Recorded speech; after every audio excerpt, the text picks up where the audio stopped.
I've done a few columns over the past 2 years about what an unorthodox management approach he has, which, pretty much defies all the textbook rules that are taught in American business schools.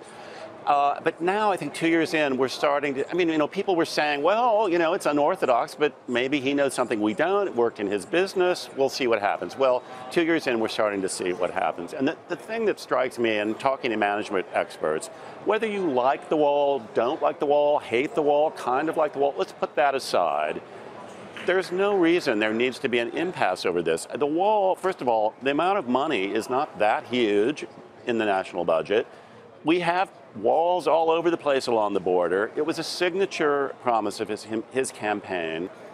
I talked to leadership and management experts, and they all say, any other president, we would be having a wall now. Well, and there would be some Republican kind of Congress compromise. for 2 years. I know. Admittedly, there were enough Democrats in the Senate, to sort of block this, but you didn't need to bring many over. So let's talk about the art of the deal. The art of the deal, Trump has said as well, I always win.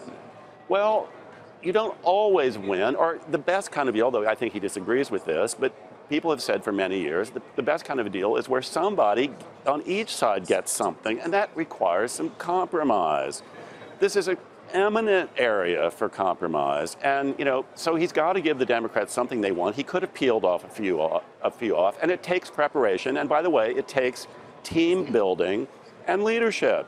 You don't suddenly bring this to an impasse. You lay the groundwork, if not in weeks, in months. He had 2 years to do this, to build a case, to cultivate people, to bring people onto his team, to explain why this is important, and to satisfy his campaign pledge. This was, to me, eminently doable. This is just basic politics, and yet here we are sitting through a government shutdown with no end in sight. One of the appealing aspects people thought when he was running was that he ran a business. He was a CEO. He was a successful businessman. Does that translate in the White House? I mean, if you're one of those CEOs out there that's looking with political ambitions, does the Trump presidency show you anything about what it's like to run a government versus a business? Well, yes, I think it does, particularly the kind of private business that he ran, where experts have pointed out to me that he had no real checks on him in this except the bottom line. And by the way, his bottom line was somewhat checkered over the years, although let's concede he made a lot of money in that business. But he didn't have shareholders. He had some regulators, but he didn't have people hovering over. He didn't have to answer to the SEC. He didn't have to do all these disclosure requirements. And he had a very small staff. Yes, he had a very small staff. group of employees. Really. But this is one of the perplexing things about it. It was, yes, it was small, but it was relatively stable, and it seemed very loyal to him. He did seem to be able to build a team here. That has not carried over to the White House at all. The Brookings Institute has been following turnover in the White House. In the top 12 White House appointees, the turnover rate just hit 83%. And by the way, that's not counting like the chief of staff where there have been multiple people. This is like each of the 12 jobs, 83% have now been replaced.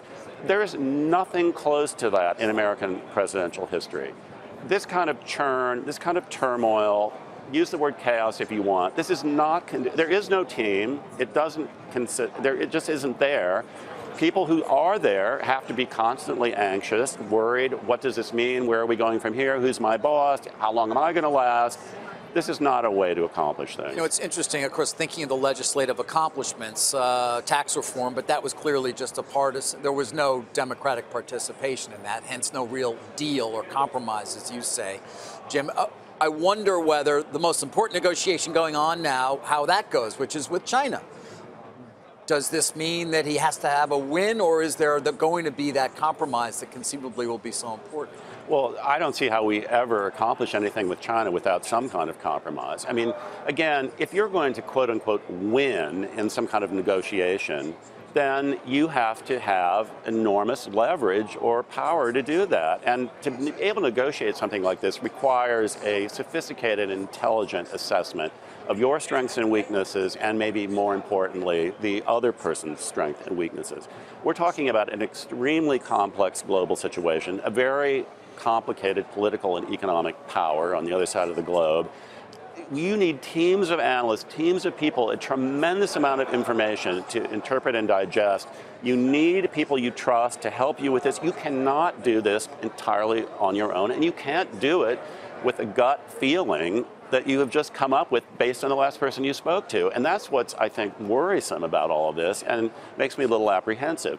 On the other hand, maybe we'll be surprised. I want to give Trump some credit. People are very quick to dismiss him. He does have some traits that have clearly stood him in good stead. He can be very decisive. He sets big goals, whether you agree with them or not. He wants to win. He wants to succeed. Those are all positive attributes. But if you're not going to put the time in to build a team, if you're not going to manage people well, if you're not going to let other people take credit where credit is due, and most importantly, if you're not going to acknowledge some mistakes and learn from them, you are never going to be a successful leader of a business or a government.